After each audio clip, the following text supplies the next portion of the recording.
नमस्कार मंडळी, कशा आहात? मजेत ना? मजेतच राहा. माझा उपवास असला की माझे नातवंड म्हणतात की आई तुझा उपवास आहे आमच्यासाठी काय? मग नातवंडासाठी पहिला. त्यासाठी मी इथे ड्रायफ्रूट्स घेतले, दूध टाकले, अर्धा तास भिजत ठेवले आणि माझ्या स्वतःसाठी राजगिऱ्याचं पीठ, किसलेला बटाटा, क्रश केलेली मिरची, चिली फ्लेक्स, दही, चवीनुसार मीठ, साखर.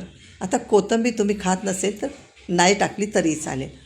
पाणी टाकलं आणि सैलसर असं बॅटर भिजवून घेतलं, जसं आपण डोशांना पीठ भिजवतो त्याप्रमाणे. पॅन चांगला कडकडीत गरम केला, नंतर तूप टाकलं आणि बॅटर त्याच्यावरती पसरवून घेतलं. पसरल्यानंतर झाकण ठेवलं, गॅसची फ्लेम स्लो ठेवली. नंतर वरून मी इथे पनीर किसून टाकलं. खूप छान टेस्ट येते. आता हे पलटून घेतलं, दोन्ही बाजूने चाले खमंग असे थालीपीठ भाजून घेतले. इथे थालीपीठ पूर्ण तयार झाले. आता छोट्यांसाठी मिक्सरमध्ये टाकलं, त्याच्यामध्ये केळ टाकला, दूध टाकला आणि मिक्सरला ग्राइंड करून घेतला.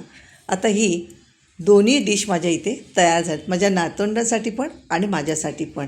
नक्कीच असे दोन्ही डिश करून बघा. थालीपीठ खूप छान लागतात. आवडलं तर